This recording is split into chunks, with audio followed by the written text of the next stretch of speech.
Jacinta, you are a mother of two, a student naturopath, and about to celebrate your ninth birthday in business. But right now, your passion lies in holistic skin therapy. Tell us more about you.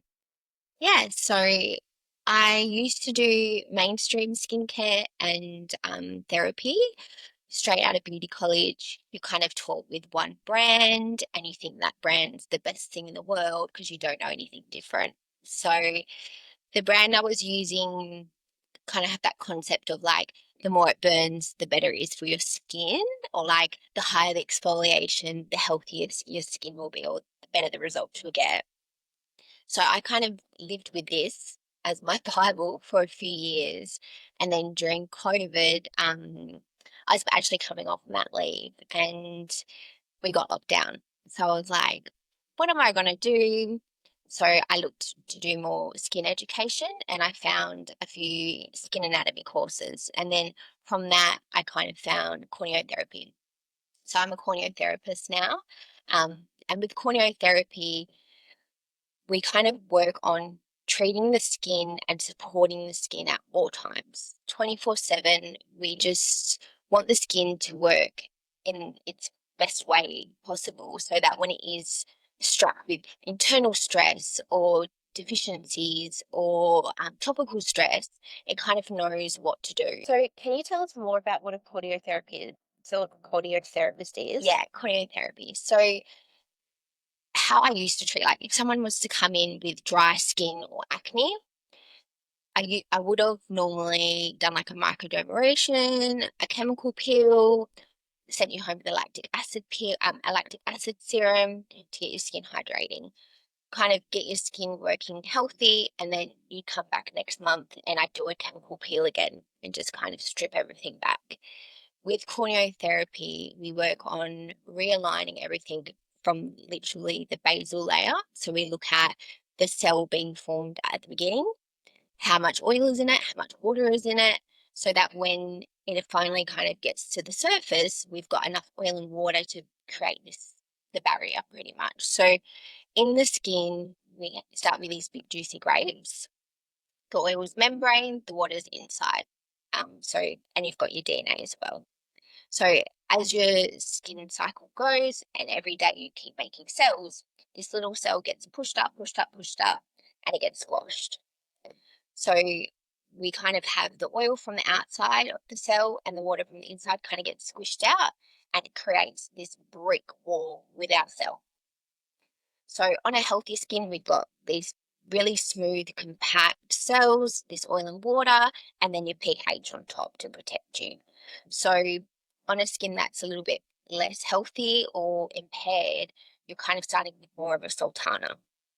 So by the time it reaches the top, you don't have enough real water to kind of make those protective layers, and your skin's looking like they should. There's so many different ways it can kind of come out, and then your pH most likely be off because your pH is influenced by how much oil is in your skin.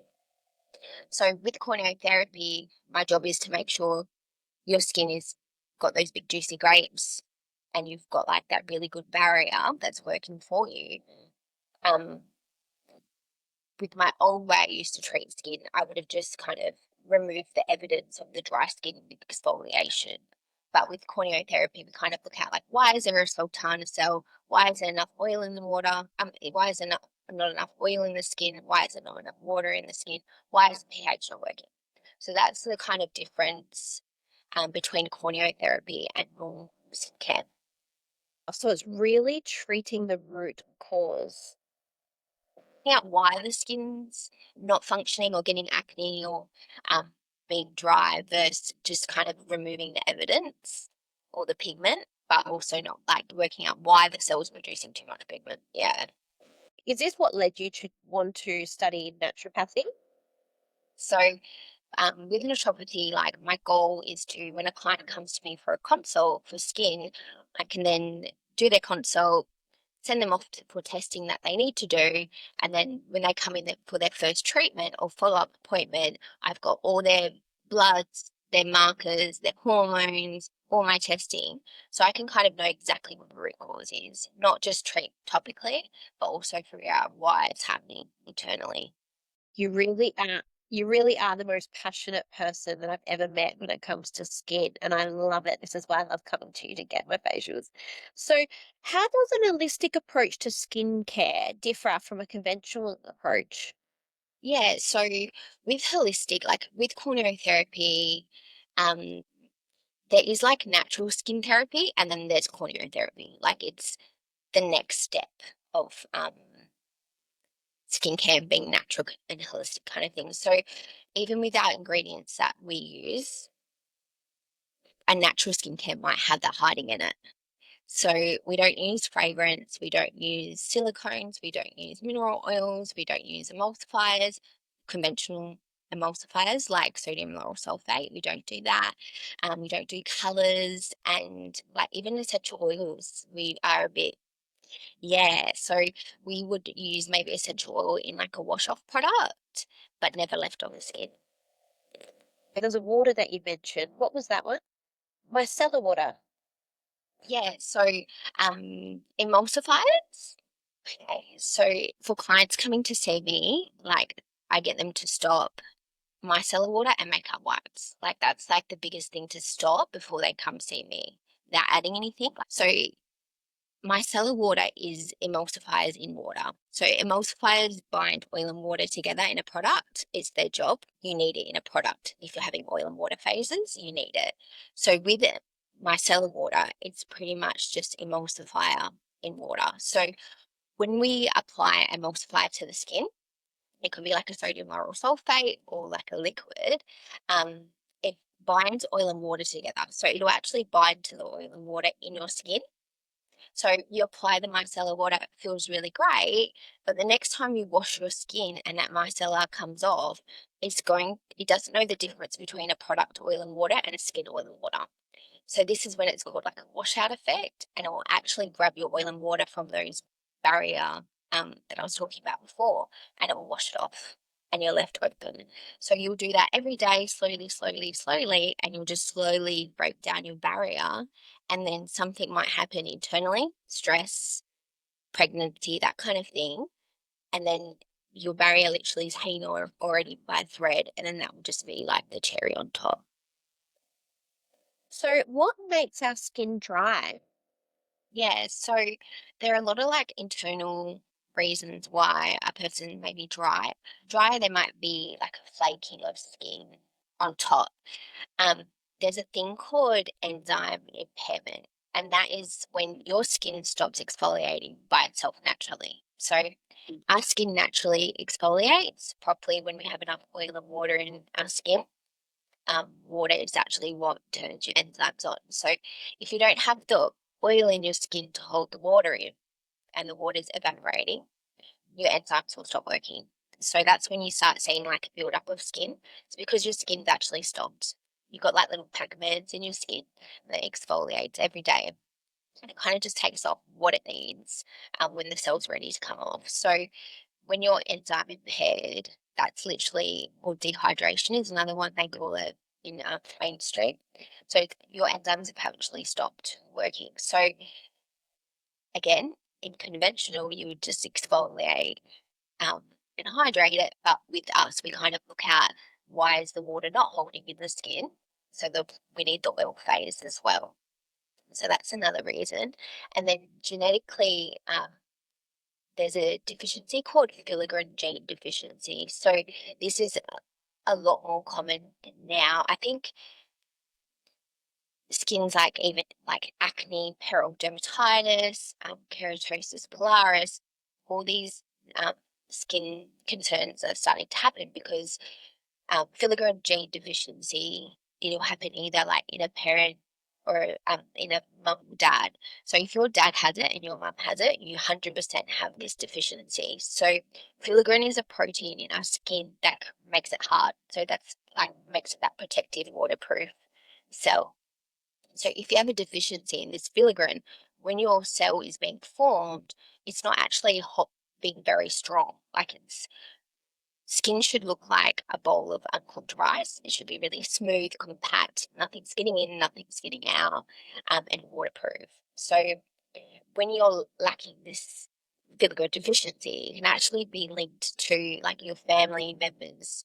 You might have a nut allergy, and your sister might have eczema, or you might have asthma, and your sister has dermatitis. So it's all kind of linked to this filigran deficiency. And obviously, as all people making babies, we're all becoming a little bit more filigran deficient. So that's like a thing, yeah. So yeah, that's Filigree. I've never heard of that before. filigran deficiency. Yeah. Do you know much about how we can repair that? Yeah, so EGCG is one of the serums I use in my treatment, and that would be like a basic serum for people to start using.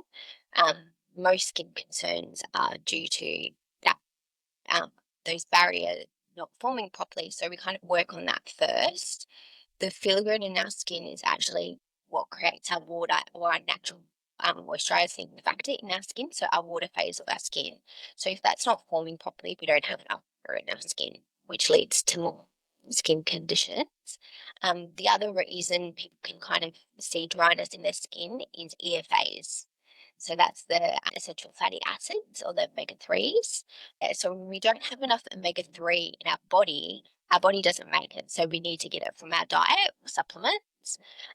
So when we don't have enough omega 3 in our body, that's what influences the health of that membrane, that oil membrane, but also the oil that comes through our hair follicle. So the main reasons we get acne are your pH is off in your skin, which is influenced by um, that oil in your skin. You've got a buildup of skin cells blocking a hair follicle, which is like your enzyme impairment, not having enough water in the skin. And then thirdly, the oil quality we make. So if you've got a poor quality a poor quality oil um, being made, you've got more of that sultana cell instead of the grape cell. But with your actual oil coming out, it's not nice and silky and smooth and just floating out and protecting us. That's when you start getting that glugginess. So yeah, so ear phase can be linked with everything, even like the whole body. Like our brain's made of oil. Every cell in our body is made of oil. So I think kind of looking into omega threes is also one of the big things in skin now. Yeah, it's a lot. Okay, so in saying that, so when it comes to food, what are some top foods that you can think of the top of your head that we should add to our diets if we need to ensure that we want to have hydrate our skin? Yeah. So leaning to more towards like good fats. So um like salmon, like like good fatty fish. We don't eat a lot of fish. Like good fatty fish. So yeah, walnuts are a massive one as well, but also looking at your omega 3 omega 6 ratio. So our omega 3 is always lower than our omega 6. It's just like our diet in general, unless we are eating salmon every day. Um, like it's just we are so EFA deficient in Australia. So bringing up your omega 3, which is your anti-inflammatory, and bringing down your pro-inflammatory omega 6. So you need them to be balanced. So I know people will talk about like what their oils they cook with their food as well. So looking at more like seed oils, that's an omega 6. Peanuts, omega 6. So you're kind of wanting to go towards more like your olive oils, macadamia oil, those kind of different oils to cook with will help so much. Even grass fed food. So grass fed meats are omega fish, like fish farms and stuff. They're not eating little fish anymore. Like they're eating grains and like stuff. So they're more high omega 6. So anything that kind of eats what it's meant to be eating is more going to be more omega 3 and less processed. Yeah, I live and breathe this. Hey, like it's not about just getting mince or getting meat from anywhere. It's like, no, what is the cow eating and what does it life look like? And what is the medication that cow's been on anywhere? I could go on a tangents about that, but I'm so That's glad when you said seed your oil. thing. Yeah. Yeah, yeah. When you said seed oils, I was like, ah, goodness. If you start to go, oh, so go to vegetable oil instead of, I'm like, I'm gonna have to shut this. I'm gonna have to shut this down. It aligns exactly with you as well. So um, we don't do seed oils. That's it all. Amazing. Awesome. So, talking about controversial, what are some of the most controversial skin treatments on the market right now? Okay. So in my practice doing corneotherapy, working with the skin, I do more enzymes because they're in your skin. An enzyme treatment, if you ever go and have an enzyme peel or something, it should never hurt. It should never sting. That is not an enzyme. There's something else in there that is changing your pH.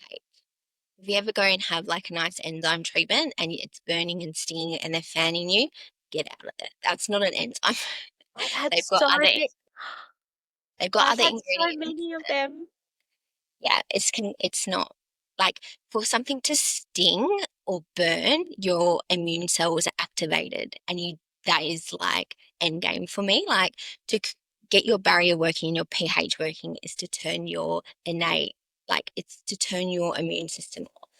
Like yeah, you age faster when you're always in like your immune cells are always activated, so you want to turn that off. It's the same with your body.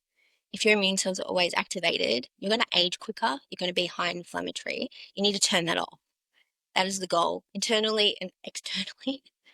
Calm everything. Yeah, Wow, every skin treatment I've ever had before seeing you has burned. yeah. Like it's there's so many different like alternatives you can do now that don't do that. Like I know there's people that like kind of get the barrier healthy and then they'll do chemical peel. And then they get the barrier healthy and then they'll do a chemical peel. But it's like, what if you just kept the barrier healthy the whole time? Like the results you would have would be so much better. Yeah. So I don't do chemical peels. Our pH in our skin sits about like 4.7 to 5.7. A chemical peel is normally like 3. And in our like a pH scale, like neutral is about a 5. Oh, about a 7, sorry. So to jump from like a 4 to a 3 is 10 times more acidic. And then to jump from 3 to 2 is 10 more times acidic. Like it's such a big range. So for us, we've got to keep our skin and that pH working so that our microbiome in our skin is balanced. Like our skin can actually protect ourselves and communicate with the rest of the skin as well. So pills I don't really do. It's not my thing. I used to do them, but it's not my thing. Um, when our pH is too high or too alkaline, that can also create skin disorders. So periodontitis, rosacea, keratosis pilaris, they're all skins. So thinking like if you didn't have enough oil in your skin, you've got more sweat, that's when it changes. And then That I started to get carrot, what's the one around my mouth? Yeah, I started getting that when I first moved to Darwin, then I got it when I was pregnant. Can't remember if I had it with Ziggy, but I got it when I was pregnant with Sage, and then my skin was like glowing after I had her, and then it went, and then it came back again, but you didn't have that internal stress anymore. So you now it's going, but obviously I've just like come out postpartum, so it's yeah, getting depleted, and then I everything's also going on. Yeah. So peels, we don't do dermaplaning either. That's like a blade. They use like a surgical blade and they kind of angle it so it just scrapes off the top. It's like takes off 15 to 20 layers of dead skin. Um, so with corneotherapy, the dead skin is what we keep on. That's what communicates with the rest of ourselves. So dermaplaning kind of removes that. I'm very understanding and like if a client uses razors and stuff for hair removal, like I just make sure their skin is like as healthy as possible so I can support them while they're doing that. With dermaplaning in a professional scene, it's not my vibe either. um, removing that. Um, I do skin needling um, or collagen induction therapy. So that doesn't really remove any layers of the skin. It kind of makes little micro channels or little micro wounds in the skin. So it can kind of start to remake new cells, release growth factors. Some other skin needling, they might do skin needling and then put a chemical peel on top. So, and that's like a double trouble thing for me because one, like chemical peels have their own delivery system that makes it penetrate in. There's acids and alcohol in a peel to make it penetrate to get to those lower layers in the skin, to do skin needling and put those little channels in the skin to your dermis and blood supply, and then put a peel in it, like it's just going to go in way too fast. Like it's too much. It's not needed. It's the same as like infusing products after skin needling. Like it's just you can get such bad side effects from it because things are going in your skin that aren't like compatible with your skin at. So I feel like using ingredients morning and night get you more benefit than a once-off treatment where they're doing something so radical and crazy. Um, RF needling is another one that's come about.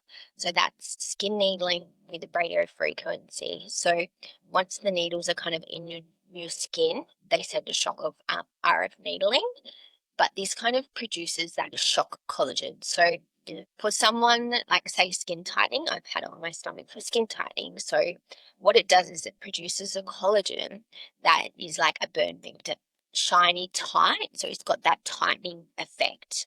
So if you've got loose skin, that's perfect. But if you're doing that on your face, I would probably only do that as like a last resort. You're no longer making collagen and elastin anymore. You want that tightening effect. For someone that's like our age to have that, it would literally break down the good collagen that we have left over. So to me, that's like something you have later down the track when all the other treatments aren't working. Body, I think, is fine because it's like like yeah, I've had it done on my stomach and it works really well, but on my face collagen, no way. And that also works for plasma pens. So plasma pens are like it's like a heated tool. So they literally burn dots on your face to tighten skin. But that kind of creates that shock collagen again. It's wild. Yeah. So people are having this like on their eyelids, like burning these little dots so that the skin tightens, but like I've seen people where like the dots don't go away. That's it, yeah. Someone like me, I scar. It's so easy, like a keloid scar. So the thought of doing anything like that scares me so much. It's just like you can't come back from that. Like you can't. I know they're trained and stuff like that, but things happen all the time. That's what insurance is for, but like you can't make sure everything's safe 100% of the time. Especially for clients leaving and going home, like you don't know what they're doing. Yeah, this brings me back to hairdressing, and you even mentioning the pH before on hair, like we used to speak about, like the water. Do you find that you have to really be mindful if people are using like raw water or like non-filtered water? Have you seen a difference there? Yeah, so Perth water is really hard. Like it's got so much minerals in it and stuff like that, especially up north as well. Like it's yeah, it's definitely if you have like filtered, if you can do your whole house like you have, that is absolutely amazing. But there are shower heads you can get now that are adjustable. So if I have a client and their skin like they've got really bad eczema or like even psoriasis in their scalp and stuff, or going up to site, like they'll use a bottle. But these filters, they're coming up everywhere in hairdressers and stuff as well. So I think people are kind of putting the dots together and just trying to do as much as they can to try and prevent like eczema or dermatitis and stuff like that. It's coming out a lot now about the quality of our tap water and stuff. Most people are pretty aware that not to, they shouldn't touch tap water. Um, but I used to sell in the salon a brand called Filtered Beauty. That was I never actually used it myself. We sold it in the salon.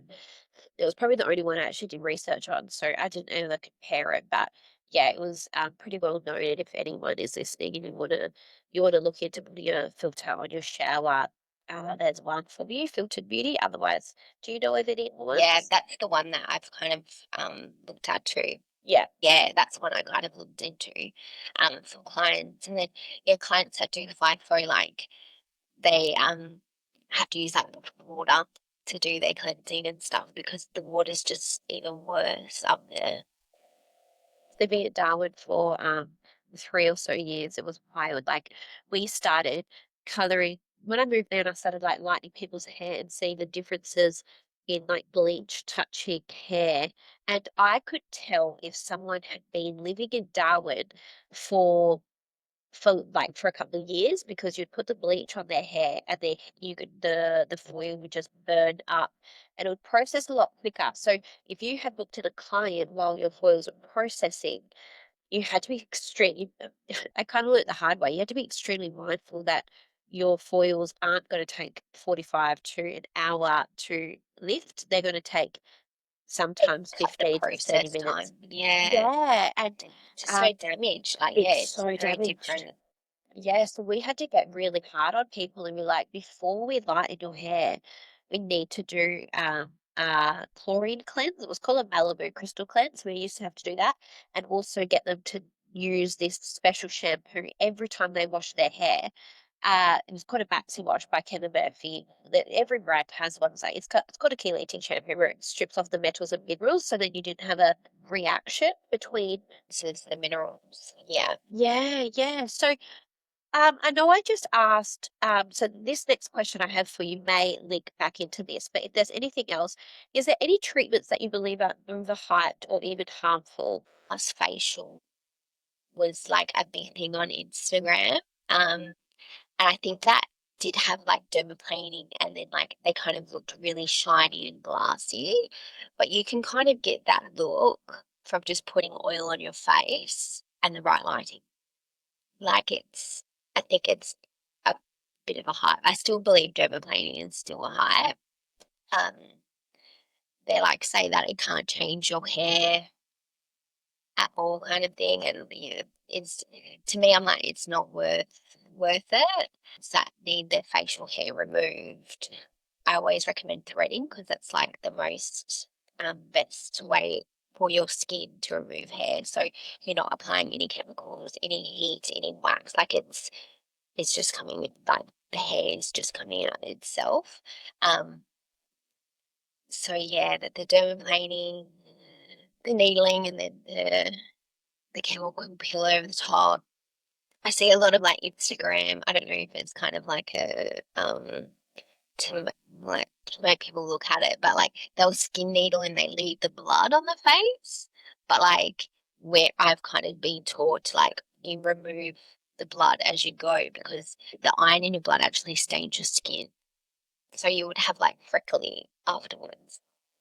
Yeah, but I always see like the clickbaiting, like their whole face is full of blood and they're like needling and stuff. And it's like it doesn't need to be like that. And I needle a lot of clients where some don't even have blood because it depends what you're treating, like where it sits in your epidermis and dermis. Like it depends where the needle is going to what you're treating.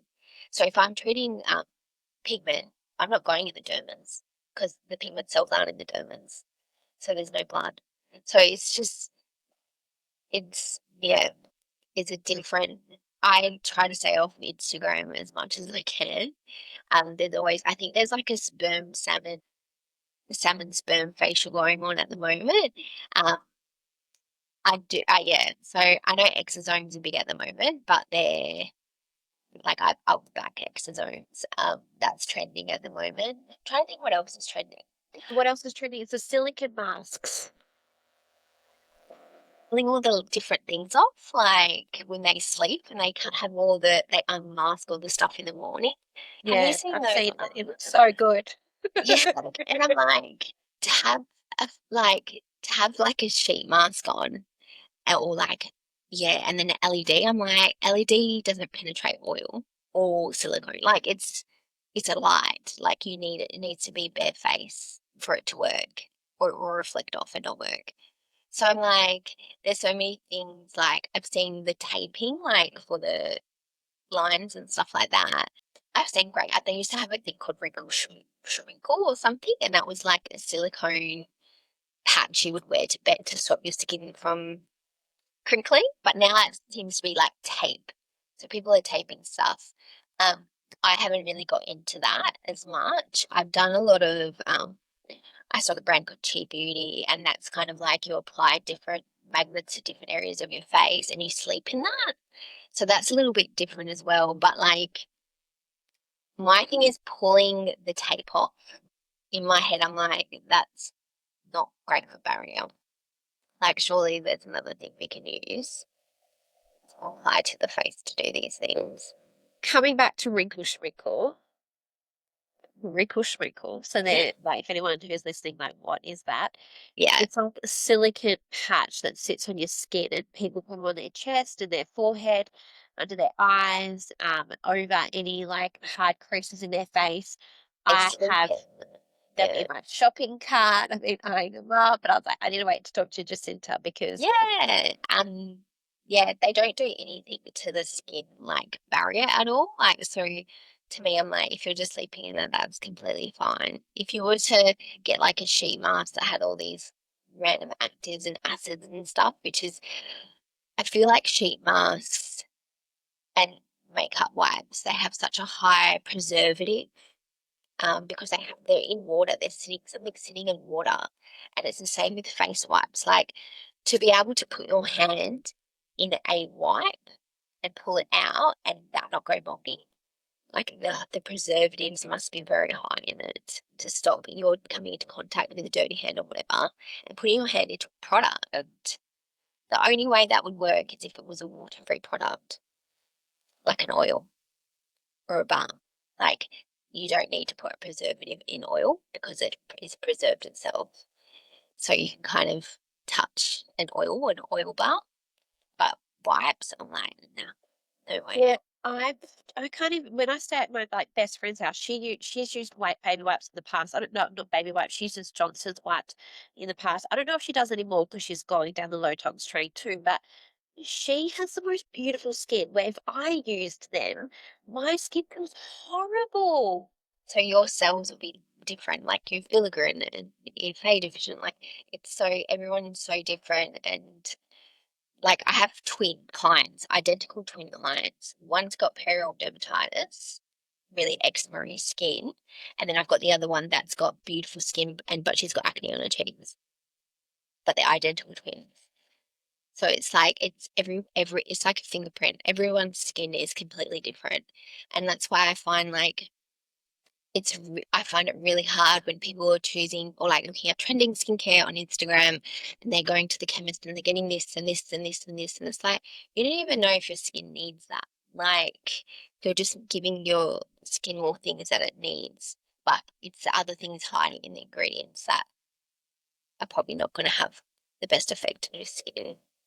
We live in such just a spending for the sake of it world, don't we? Like I remember my first paycheck when I was an apprentice hairdresser and I went over to IGA and I walked not one of it was like the one of the first paychecks and I walked down the beauty aisle because my mum never let me in, like was never we never got to get any of this stuff and my house had no products in it. It was like so I walked down this aisle and I just filled up this basket with all this stuff. Like, and do you remember St. Ives?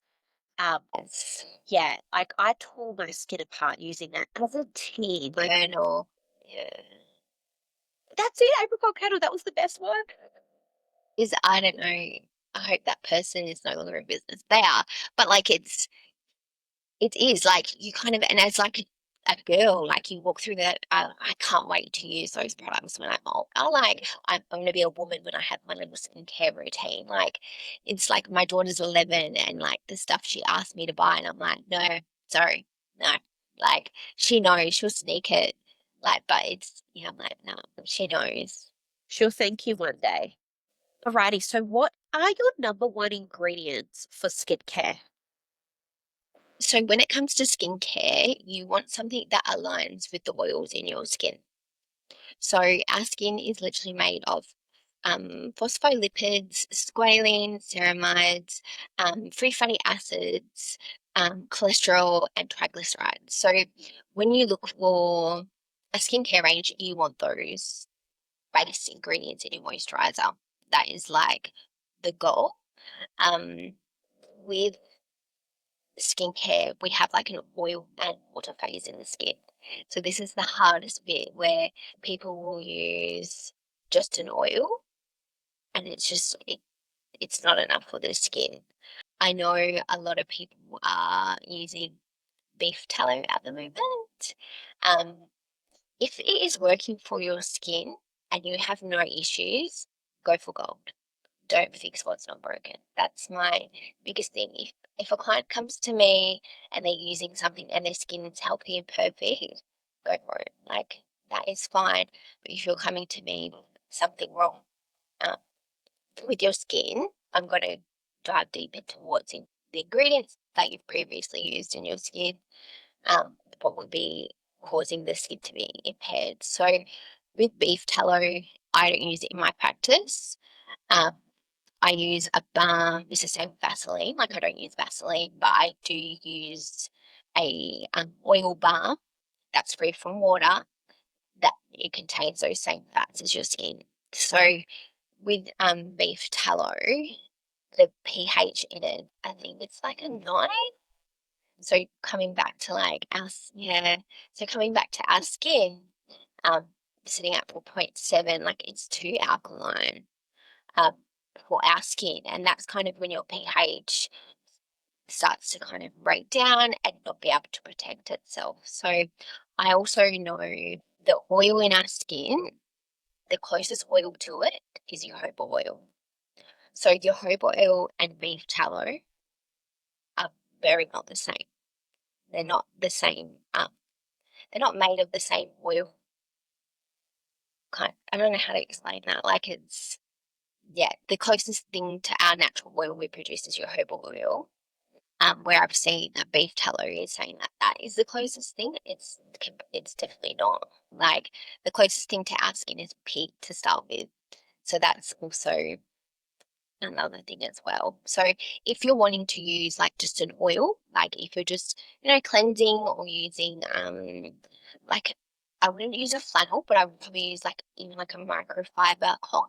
That's probably like the best one if you're just wanting to use water.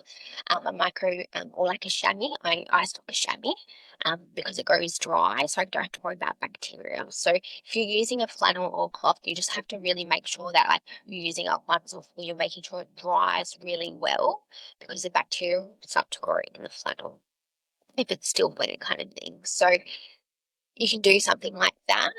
And then if you're wanting to use like an oil, there's jojoba oil, castor oil is really nice, rosehip oil, avocado oil, macadamia oil. Like there's so many beautiful oils that kind of align with our skin's makeup.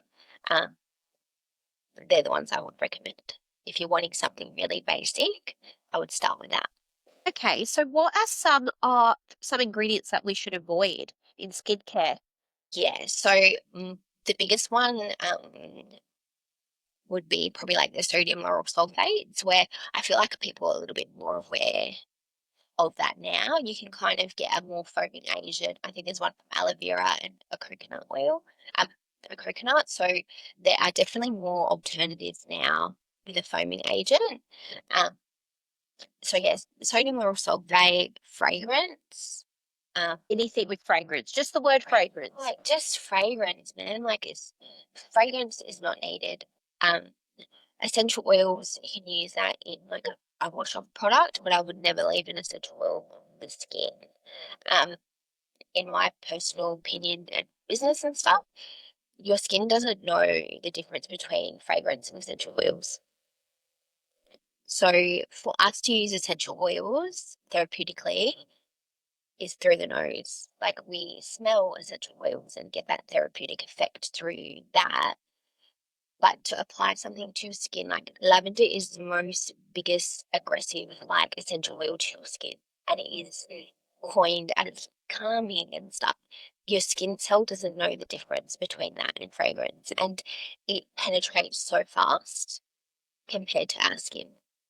So it's just to go through, say you were to put it in on your skin and you have like a impaired barrier, it's going to go straight to that immune cell and trigger that immune cell. So you're saying that if lavender is found in even like a magnesium cream or anything you put on your body, you should just saying you should probably avoid it. Body is different to face. So body can be different. You don't have as many immune cells going on. So I think with your face, always, even your body, always like patch test. But when it comes to even baths, like I don't put essential oils in the bath. because it's heat. Yeah, I know. I don't put essential oils in the bath. To me, smelling an essential oil is well and truly enough. If you're doing it for your nervous system, smelling an essential oil is more than enough. You don't need to put it in your skincare or your bath and heat. It's so crazy you say this. My closest friends know me. So I have essential oils in my home and stuff, but every now and then I'll add them to the bath or I'll add them. But I always I've said to a few of my friends, and they're going to listen to this and they're like, oh my goodness, Ebony, you've said this. I have had bad feeling about essential oils. My gut has told me essential oils are bad for us. And I remember saying it to somebody at like a mum's thing that was a young living person. I remember offending them so badly. I was like, I'm sorry, but yeah, I just don't know. It just doesn't feel right. But I've still got them. Like I'm drawn to them because it's like, like it's that good feeling. Essential It's oils that can, nervous system, like it does. It makes you, yeah, it works with your nervous system. So that is really like fine and good, but topically it's a skin cell, a keratinocyte, a melanocyte, like a Merkel cell. These cells don't know what essential oil is. So I had a really bad experience. I was gifted a body soak in the bath and TMI. Anyway, I put it in there, the hot water and stuff. I was swollen down there. So I've never put essential oils in my kids' baths. I'll put um, an oil in. It's the same with people making like at home face oils and stuff. Just put oil. Doesn't need essential oil. Like just put the oil in. Your skin will love it. There's no need for the extra. And you're going to save money because you're not putting it in there. So save essential oils for smelling, cleaning. Yeah. If you're wanting to put something nice in your bath, then towards more like botanical. So like rose petal, like um flowers and herbs. So go that way because it won't penetrate into your skin as fast. So you can make like a cute little tea bag with chamomile, calendula, and you put it in your bath. yeah. So I'm not sure if you'll know of this, and I don't know if you want to touch on this, but then what about ingesting essential oils? 'Cause I've seen people add essential oils to their water bottles. Personally, wouldn't do it. I know, like I think they use a lot of like lemon. Um, just put lemon in your water. Like, why pay so much for this thing when you can just literally get fresh lemon? I feel like people complicate things so much. Like, just put lemon in it. Like, put some cucumber in your water. Put up some orange. Put some rosemary. Like, there's so much. Now that I'm going into my natural path and I'm learning all this stuff, I'm doing my herbal and botany at the moment. So I'm learning about plants, and how people take extracts and how they use plants in different ways. And I actually have to make like an eczema cream and I have to get like a calendula flower and I have to dissect it and I have to dry it and then infuse it into an oil and then like make the cream from this oil. So I'm getting really excited about all this, but I'm also learning about like how people need emulsifiers and need preservatives in a product and like even naturopaths like how they make tonics and like capsules. Like I've learned how to make a digestive capsules out of spices in my cupboard. Like I'm learning so you'll love it, Ebony. Like I'm learning so much and I absolutely love it. I'm such like my brain is so human, like chemistry, science, human bio, uh, and then like my creative side. Yeah. So I'm like loving it at the moment. Can you just keep creating content based around everything you're learning? Because my brain isn't science based. It isn't any of that biological blah, blah, blah, blah. That's already too big a word for me. I'm just like, I love listening to the passion in somebody's voice and learning from them about what they're passionate about. And then that's what I learn in beautiful conversations like this. So it's so cool seeing you light up about it. Yeah, I love it. Even like like putting products, ingredients and skin composition, like joining them together and how they're absorbed into the skin. Like I know a lot of people might use like frankincense essential oil in skincare and stuff, but it's like with the brand I use, we use Boswellia, which is like the lipid version of it. So that's the actual botanicals of it. And so it's like there's so many, yeah, so many different things that go into skincare, and it's not easy. Like it is so hard. I feel like the industry and like supermarkets and chemists and social media, like they really complicate everything. Like, and they make you think you need all these different things, and like your skin doesn't. I just want to ask you like a mother to mother question. I know your kids are a little bit older, but what baby wipes would you use, especially on your kids' genitals?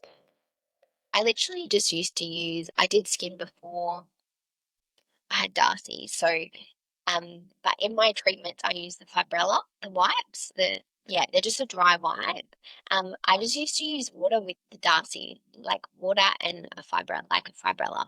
I never used wipes or anything, even in terms of like creams and stuff. Like me and my mum actually made a botanical cream, which is calendula based. But we made that for Darcy, and now I put it in treatment. Like that's what goes on your lips in my treatment. So we kind of made our own cream. I probably would never put like cream, Vaseline, or anything like that on a bubba. Um, yeah, just try and keep it really, even like I don't even put like wash in my kids' baths. Like I've never put soap or anything in my kids' baths. Um, like I don't even use soap on my body. But I'm a dry person, so even if I like go to shave my legs for my IPL appointment, my legs are so dry. Like so to me, putting stripping the skin even more, like it's just not everyone needs it, and it's the same with skin. Like some clients I know can only use like water on their face to cleanse. So for them to go and see something and be like, okay, I need to double cleanse, I need to exfoliate, I need to use a vitamin C serum. Like it's just, it complicates things so much. But you don't know that unless you've done skin for 9 years. Like you don't know that. Like it's so much marketing. I just hate it. So basically, just keep it as minimal ingredients as possible. Yeah, yeah. That's probably my advice. And like, yeah, if you're wanting to not use moisturizers and stuff like that, just start with like, yeah, the jojoba oil, um, or rosehip oil. I love that. It's got high omega-3 in it. Mhm. Okay, cool. I've got both of them in my cupboard, and I have been actually playing with different like olive oil and coconut oil and seeing what really works because it is actually really fun just to get connected to what the earth provides us and how it works with our own bodies. And that's where I'm at right now, and it's actually really, really fun. Yeah, yeah, I love it. In terms of like products, like that I stock or that I've trained in a lot of brands, in different clinics and spas and stuff like that. So um, corneotherapy ranges, there's not a lot. Some might say they are, but when you break it back down to like not using certain ingredients, um, they're not corneotherapy at all. I stock Derma which is from Germany. So I stock that because it is so clean. Like it doesn't have the essential oils and stuff like that. Um, the clients that come to me, their skin can't have essential oils. Um, so yeah, so some clients have no problem with essential oils in their skin, that's fine. But the ones that come to me, like it doesn't work. Like it doesn't work at all. I once found I was looking at this corneotherapy brand, and they used to have this like repair balm which was for eczema, and the skins that I treat now. And I was so excited. And I remember opening it and it was blue. And I was like, why is this cream blue? Like they had put blue in it to kind of, with marketing, is calming. Like, and it's like, you don't need to add color to market something. If I was to put that on my client and it smelt like there was so much fragrance in it, and I was like, this would burn my client. Like it's the mark. the marketing, even in professional skincare, is just ridiculous. They'll say they're this and this and that, and then you look at the ingredients and you're like, you have fragrance in that, you use silicones, you use mineral oils, you have that sodium lauryl sulfate. Like, even in a calming range, they'll have um, sodium lauryl sulfate. Like, yeah, it's just, it's not calming if it's got sodium lauryl sulfate in it. So, how could people identify greenwashing in skincare brands that claim to be natural or organic? I find it really hard because coming from like a professional skincare range, you don't know percentages to start. Like, there's no percentages on creams when you look at stuff. So if you were to, or even like the form of it, so it might have like a vitamin C serum or something like that. It will say vitamin C serum, but then when you flip it over, it's got like the only one I know that there's a number connected to it is, I think, is it phenexethanol, which is like a preservative that can legally go no higher than 1%. So when looking at a product and it has that ingredient, everything below that is less than 1%. So that's the only one. So if they've got like the Phoenix whatever and then like vitamin C under that, it's less. Yeah. Or if they're talking about like a collagen or something like that, it's less than 1%. So that's like one way you can kind of look at ingredients. I think I've got to do a post on this, but it's like so um conflicting. Like, I hate conflicting posts. Um on social media and stuff like that. But you're going to look for silicones, normally end in a cone, so dimethicone. So that's one of the ones you kind of look for. Amines, which are like when they oxidize, they can become really bad for you. They end in ane. So that's like another one you can kind of look at. Anything that's like sodium lauryl is a sodium lauryl sulfate family. That's another one. Colors, normally,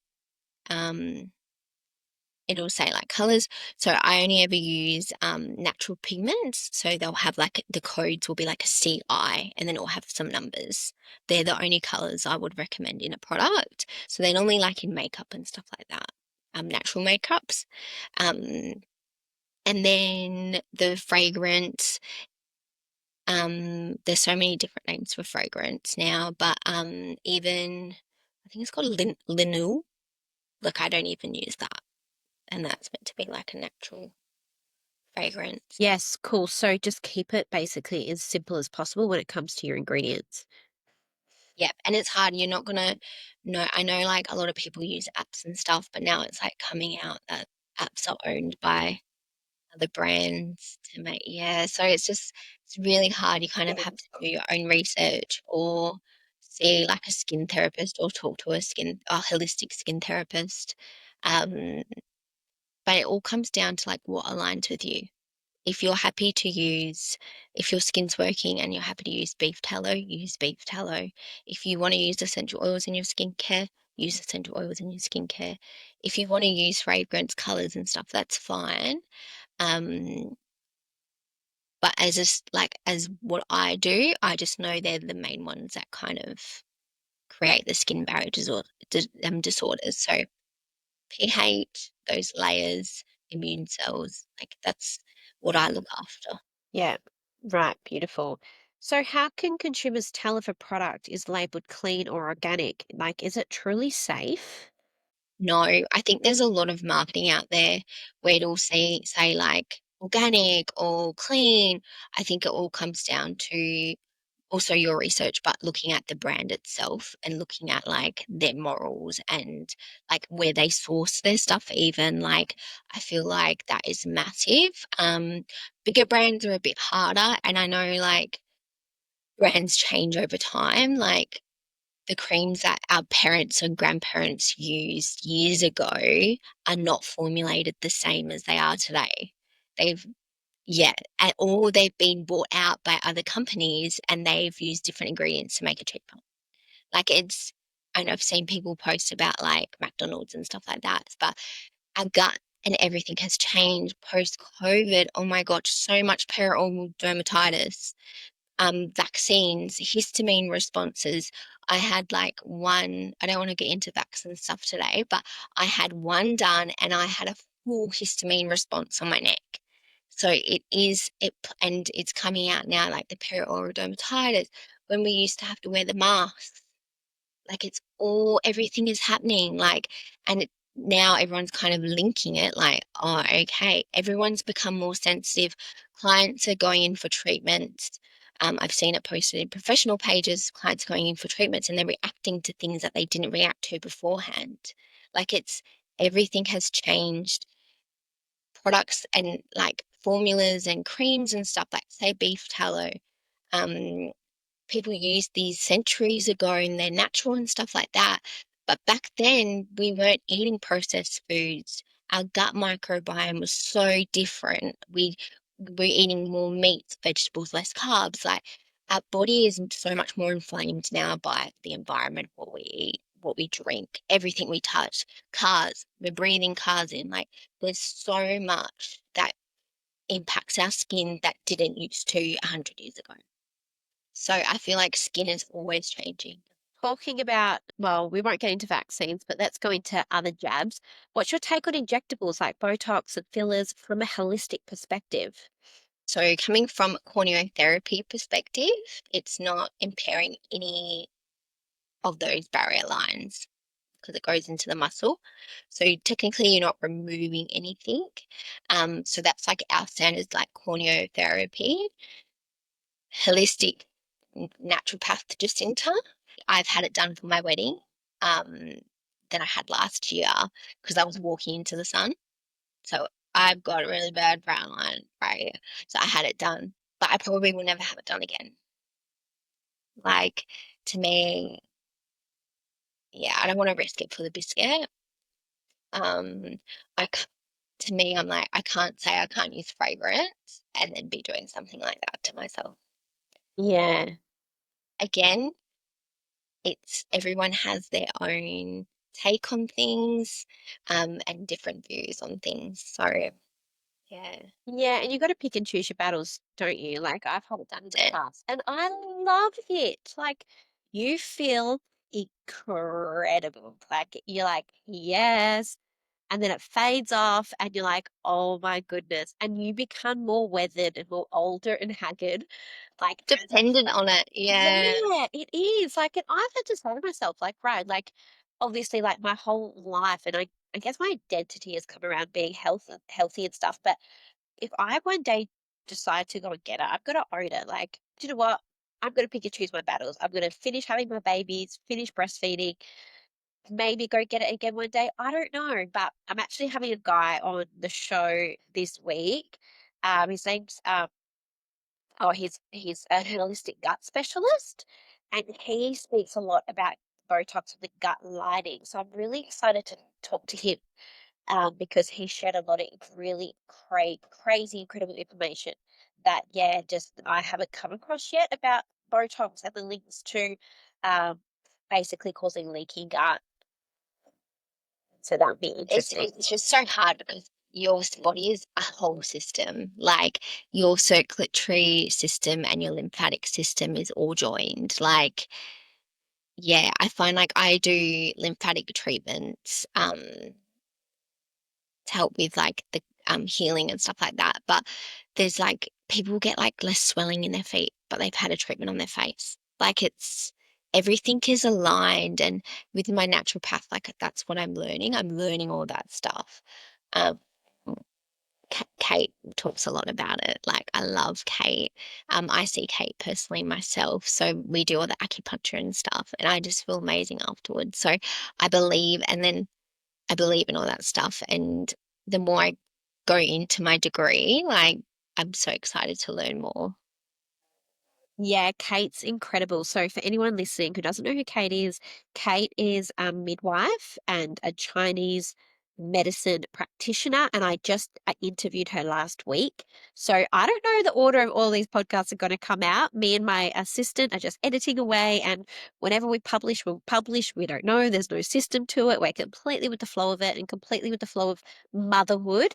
But yes, I'll make sure I'll keep note to join these two podcasts pretty close because yeah, we're all pretty aligned. We're close in proximity. Like you're just past Mandurah, I'm on the other side of Mandurah, and yeah, cool. So are there any regulations or certifications that ensure the safety and quality of ingredients in cosmetic products?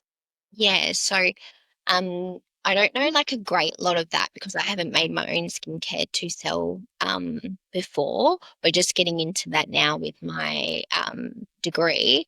But I know I follow the European standard when it comes to my skincare and what I recommend. So Europe actually ban a lot of ingredients that America doesn't. Australia kind of have their own thing. They're very strict on sunscreen. They're very strict on sunscreen and what can come in. I actually, when I stocked a brand before an American brand, they were advertised as 30 SPF, but then when we got it into Australia, that Australian TGA actually knocked that back to a 15 SPF. So SPF Australia very big on.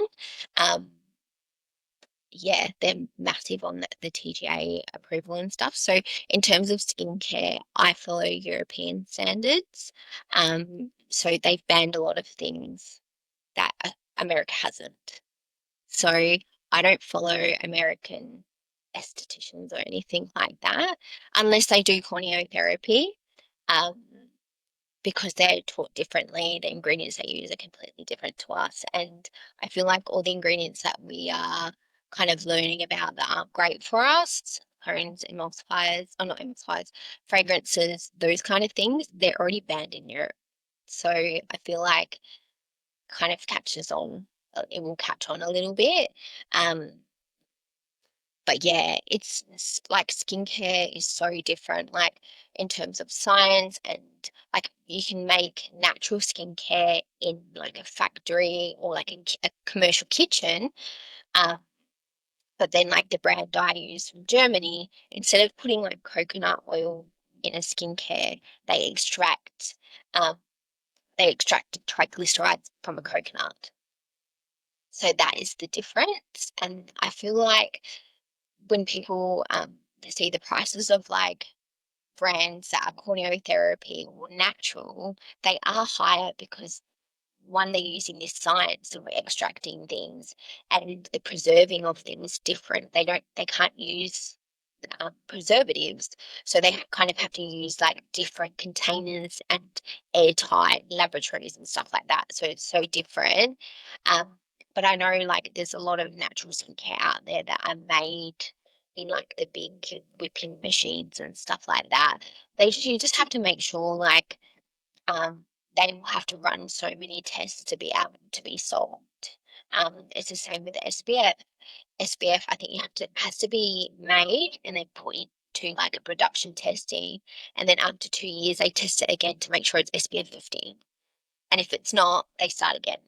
Like there's so much you can do, like speeded up tests. I stock Mother SPF and they do all theirs. It's like 2 years. So even putting it in a container, they want to change their containering. They have to put it in a container and then test that in 2 years. And then if it doesn't work, they have to start again. Okay, but can you so for people listening that hearing that all sunscreen is really well tested. Can you provide the difference though? Because I know that you only stock natural sunscreen. I know that of you, but I feel like I still see people out and about using Cancer Council thinking it's safe, but really it's not. Yeah. So did I did a post about this. Um, because all the different, like the long words and stuff, I won't be able to say them. But I actually stock both chemical and zinc based SPFs, which is controversial for some people. I do not use the chemical SPFs that everyone talks about and bans, and they've had reactions and stuff. Again, German, so that European standard of a chemical SPF is completely different. Um, I have had more chemical reactions from zinc-based SPFs than I have chemical SPFs in my clinic, to the point I've had to stop stocking an Australian skincare zinc because of the amount of reactions I've had from it. I've had to take it off my shelf. So this is where it gets like even more harder, where I feel like with Australia, make sure it's SPF 50, 100%. But in terms of Australia, like it's really hard to kind of, with your skin, every skin is different. Like I have clients that can use this other brand and they're completely fine, but I put it on and I get irritated. So I feel like SPF, you kind of have to take that as any brand of any skincare product, like you can react to something in it, kind of thing. Yeah, I don't know. Like, I feel like to get deeper into sunscreen, I feel like sunscreen is something that everybody requires, like in Australia. And it is a product that, like, my motto in life is like, if you read the back of a product and it just looks like a meth lab, it probably is. And the less ingredients, the better. And a few of the sunscreens that I have for my kids are like, why not? We do use the tallow sunscreen from America, from Sky and Soul, and there's another one that I really like. That's the one I've taken off my shelf.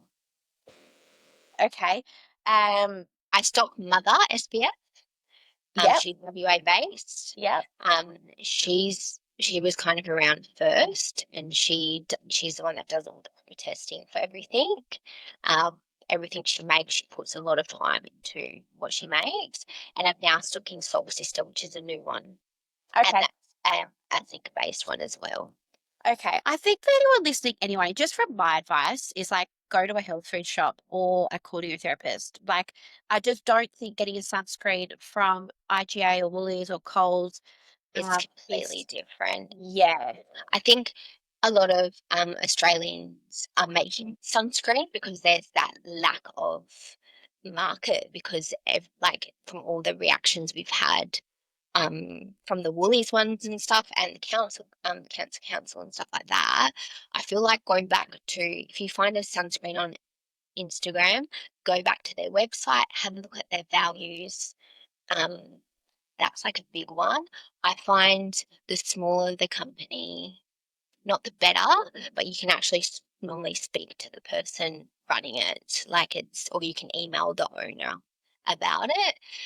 It's when they get really big out of it, they have different people doing the manufacturing and stuff like that. It can just get a little bit too hectic, and you kind of lose that connection. But like from a professional side, but definitely sunscreens, they're a topical thing, so they need to sit on the surface of the skin, where moisturizers and serums, they have a delivery system. So that's when kind of you start seeing the weird words come out.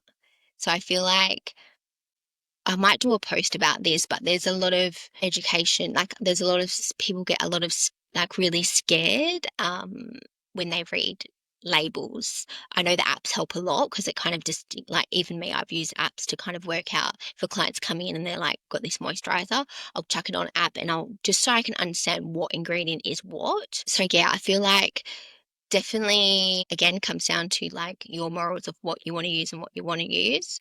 But definitely avoid the ones I said before, 100%.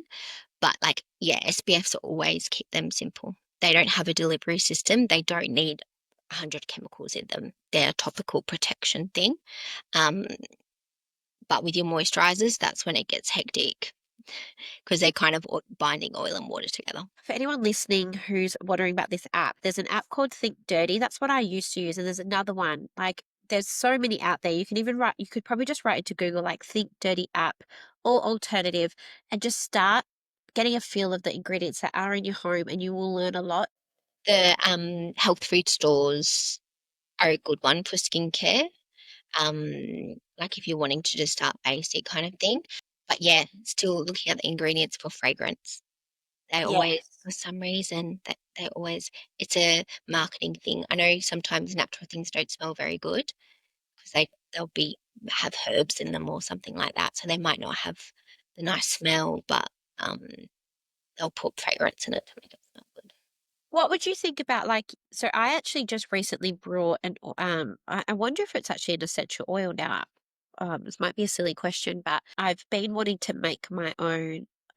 start just making my own products and just having a feel with products. So I brought pumpkin seed extract for the Yeah, carrier oil to apply to my scalp that has been proven to help with the DHT. And so if you get hair loss, because I've started to lose a little bit of hair since having sage, it wouldn't hurt losing a bit of hair, I got that much hair, and then I brought a rosemary extract. Are extracts okay? Are they the same as essential oils? no. So I would go and extract over an essential oil. So essential oils are distilled, so they're like the purest form. So say they normally go through, they'll either be, I think there was like a water one you could use to do and a steam one, going back to like my diploma days when we learned about all this.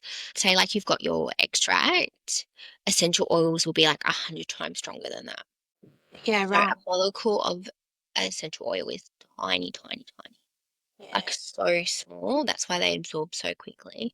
Where like a herb or an extract, they can kind of extract that from like boiling it.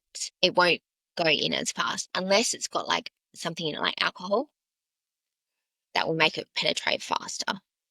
But Right, if it's okay. just plain, like just a plain extract or um you should be fine. Okay, cool. Just because I am, and so bringing essential oils and SPFs together. One of my biggest, like, I've seen a lot online in the past, and even like yesterday when I put this oil on my head, and then I was paranoid about going out in the sun because obviously the sun with anything on the skin can react, and it'll burn you so much And it quicker and oxidizes easier. quite fast. So yeah, so I don't, if a client comes to me and they've got pigment and they've got an SPF with a essential oil in it, it's a big no-no. So I don't, essential oils and the sun are just, so back when I did my diploma nearly 9 years ago, that was like a big thing they kind of went on about. They also, like when we did treatments and stuff, they didn't recommend essential oils for pregnant people. Yeah, wow. Essential oils is a whole up topic.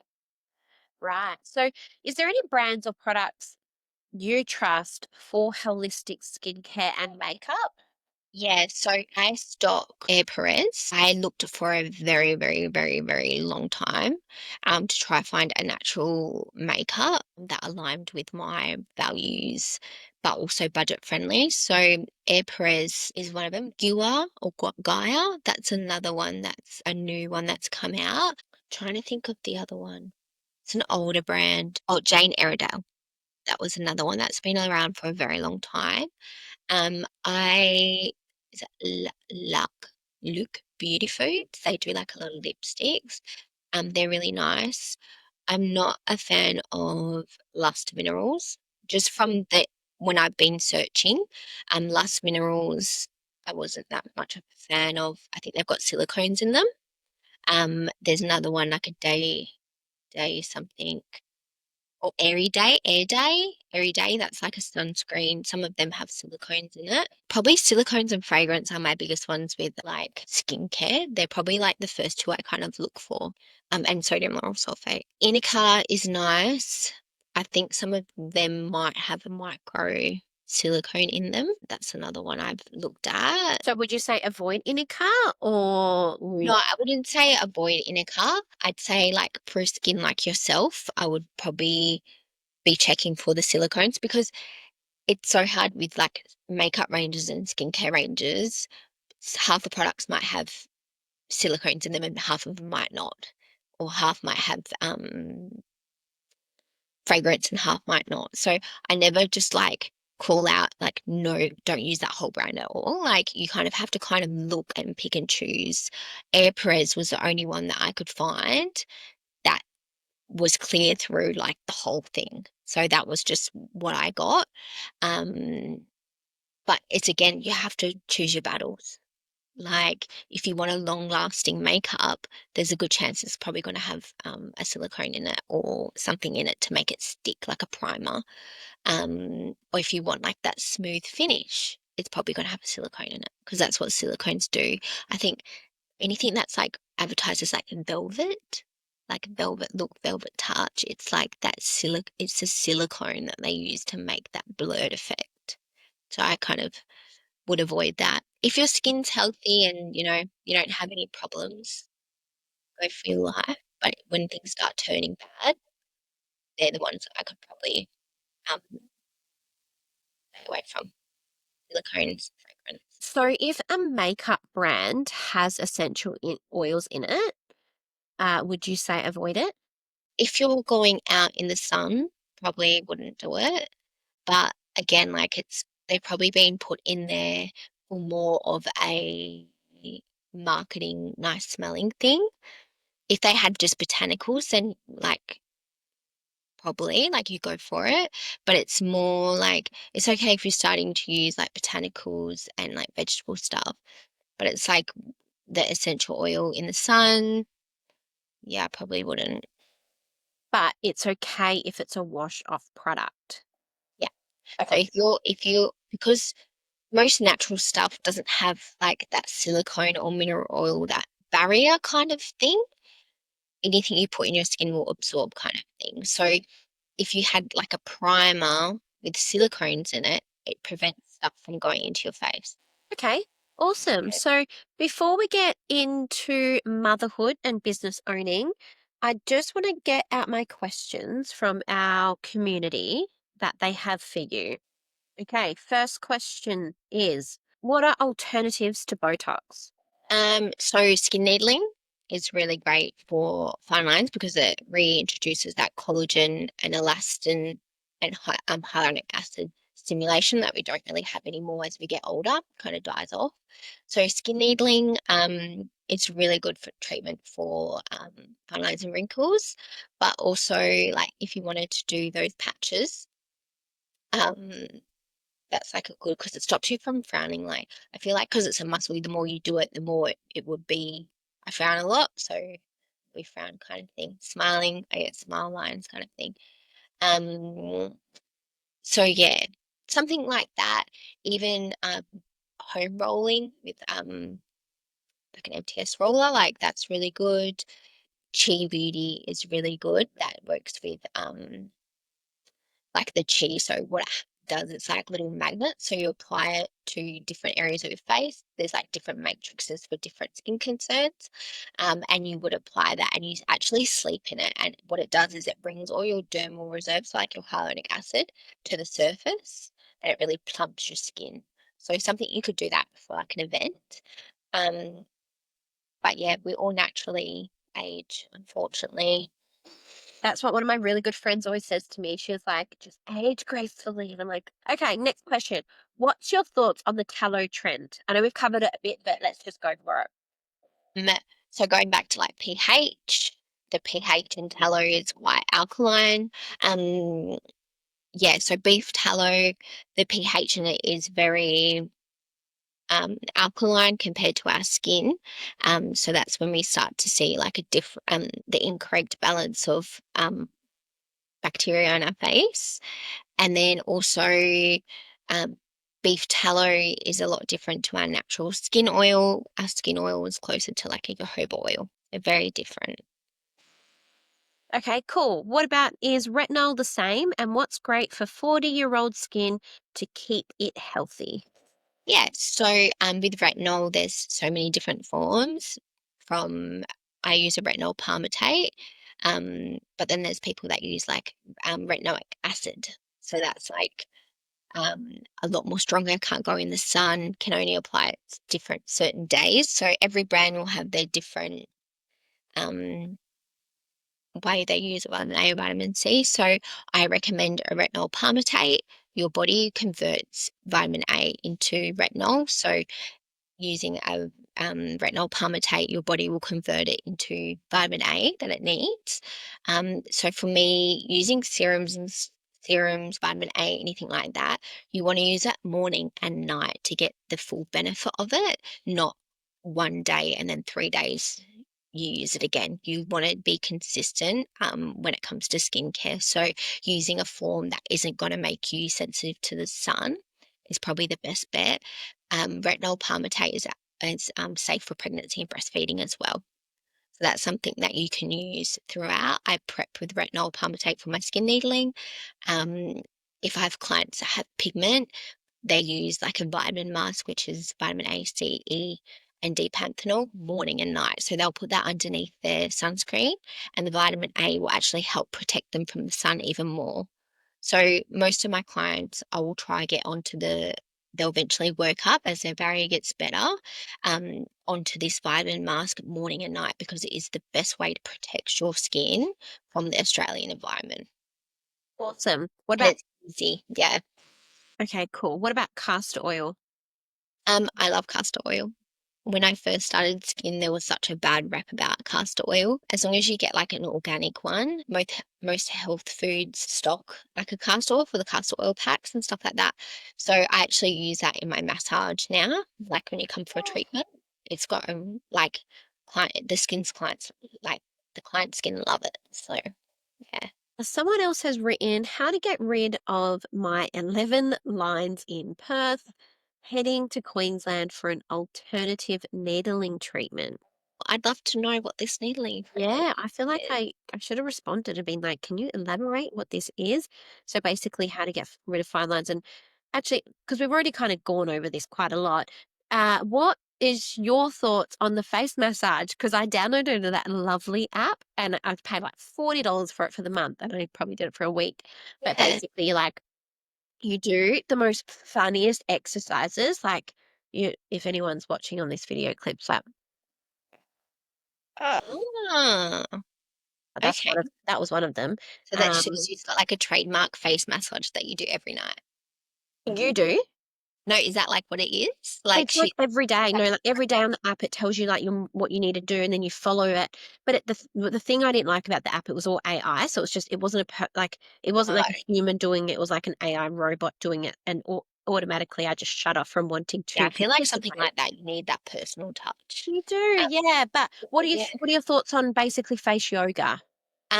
Like face massaging and face yoga, yeah, go for it. It's not going to give you the same effect as Botox and stuff like that. Um, but it will really get your skin healing. So the more you kind of move and like your circulation, your lymph, the better. Like I can't imagine doing like a facial without doing a face massage anymore. Like I feel like it needs to be in it, but I feel like it's to get the results that people always talk about, or like advertise that they've got. It's like you're doing it every day consistently. As a mum personally, I don't think I can do that. Like I don't like I feel like maybe if you were younger or didn't have kids or your kids had moved out, I feel like if that's your one ritual you're doing every night, go for it. Like some people prefer to read a book. It's how you like want to use your spare time as a mum. Like you don't get a lot of it. It's the same when I do skincare prescriptions. I'm not going to give someone 100 million products. I would prefer to give them a cleanser and then a moisturizer with their serums in it. Or like using a moisturizer that's a vitamin mask as well. So they can literally put it up next to their bed. So when they go to bed, they just pop it on so they remember. Like I'm I'm very like real. Like I don't expect you to be doing 7 different things. Most when clients come and see me, we work on barrier first. Most of the time you have a cleanser and a moisturizer and SPF. That's what you start with. Like there's no some people don't need it, but when it comes to we do need antioxidants, but that's something our skin needs to build up through. Okay, cool. And the last question, which again we've touched on, but cleansing with oils, castor, tallow, sweet almond, yay or nay? I feel like if the cleanser's made for your skin, you should be able to do a double cleanse and that should get your makeup off or using your cloth or something like that. If your skin prefers like an oil or you want something like you're really dry and you want something to really move around and massage in blackhead, like if you've got blackheads kind of thing, I think safflower oil is like quite thin. So you could use that and then emulsify it and remove it and then cleanse. I think castor oil might be a little bit too thick to come to get it off afterwards. castor oil is kind of something you want to leave on your skin. Yeah, you do. Yeah. Yeah, Yeah, I would so anyway. Okay, yeah. that's the rest of those questions. So, where can people find you and can they do like any online consults with you or buy products from you but not be here in like Mandurah region? Yeah, so my Instagram is Jacinta Curnow Skin. So I have all my Instagram and all my education on there. My website also has a lot of the treatments and stuff like that. But if you reach out to me, I will actually send you like an online skin consult form. And then when you send that back by email, I kind of go through and do that. Even if you're coming to see me or not, I kind of get a good idea of what's going on with your skin, like I call it a chemical footprint, like what's previously been in your skin, genetics, diet, everything. It's quite an intense consultation form. So I can actually send that out to anyone. And then from that, you can come in for a consult or I can book like a Zoom meeting. And then, yeah, we can kind of go from there, have like a check in call. And then I've even brought out skin memberships now. So for clients wanting to budget more, we can kind of make packages on your budget. Like something like I've only got $40 a week to spend on myself. I can make something for that, and I can literally make it like a weekly payment kind of thing or fortnightly payment. So that's something I found has worked really well. My clients are very appreciative of it. And I can also put your products into that membership cost as well. So definitely can do an online consultation with you. Personally, if you have a budget only for products, that is to me, I would prefer you come in. I would prefer you to be doing home care every day and protecting yourself and repairing yourself every day than relying on me once a month to come in for a facial and fix everything. Like it's really about consistency. So home care over everything, really. Like if a client's like, I can only afford to come and see you once every 6 weeks, I would even just make them a home treatment that they can do. So I can customize serums. I can make you a mask for your skin condition that's going on that you can do weekly. That would be more beneficial than coming in for a treatment once a month. Awesome. So, how are you going to let me get skin needling done? There's a lot of prep for skin needling. So for me, needling someone's face, I need to know what's been in their skin. So a lot of the time, I personally make sure that they're on dermavisuals only because I know the formulation, I know the ingredients.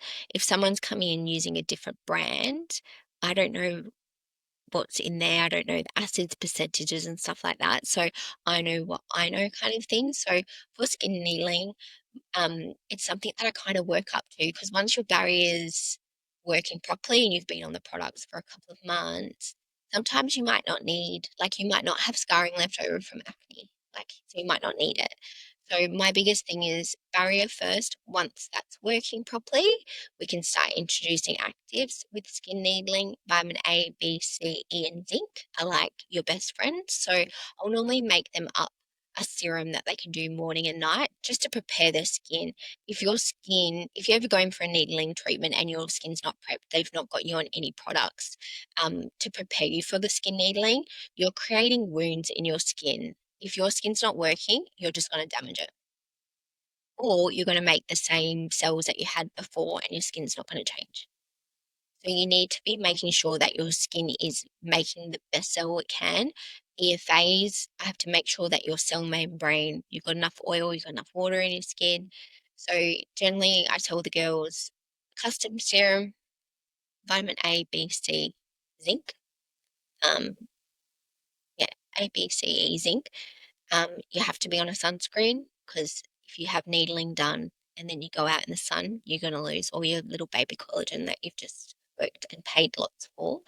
Um, and then your air phase. So that's the prep. That's final with my skin needling. Anything extra than that, even better. Oh my goodness, I've got a lot of work to do. I feel like we get really good and then I get like have a baby and slack off and then I'm like, oh, I just want skin needling so bad. I have to work so hard to get it. And then I'm like, oh, I have another And then baby. something like we could do home rolling at home. So you can do your own home roller. That's really good too, even to prepare yourself for skin needling. Amazing. So My last question I have for you, how do you balance it all? How do you balance business owner, a mother, and we haven't even touched on that you're always flying all over Australia, receiving awards on big stages. Like, how do you balance it all? Definitely, I pick my battles. Like, I I'm lucky, like I've built this not empire, but I've built this business up that I work when I want to work. I pick and drop my kids off from school every day. So it has taken so long to get to that. When I worked in a clinic, I was working 9 till 9, like, and it was just I couldn't do that with little kids. So I find, yeah, so with my study, I'm studying at 75%. So but I'm not part time. So I will study 2 days a week. And then I do my 3 days working, and then my weekend is family. Like that is everything. I do pick my kids up from school and drop them off. So I'm very lucky to be doing that. I don't do things that I know are going to make me feel even worse. So I don't really drink a lot. I definitely don't smoke or anything like that. But I just feel like really setting boundaries with like what time you turn your phone off at night is a massive thing. I know we've talked about like lights and stuff as well. My my downlights, I've got it on now for my we don't use our downlights at all. Like it's just we either got like a nice little salt lamp on, or we've got like our little overhead hanging kitchen ones. Like my house is always quite dark at night time, and this is for my kids, and for me. So sometimes I finish work at 9 o'clock. Like I just need to make sure that I just go straight to bed. Don't get on my phone, don't scroll. Putting my phone on charge at the basin is really good because I'm not on it at all.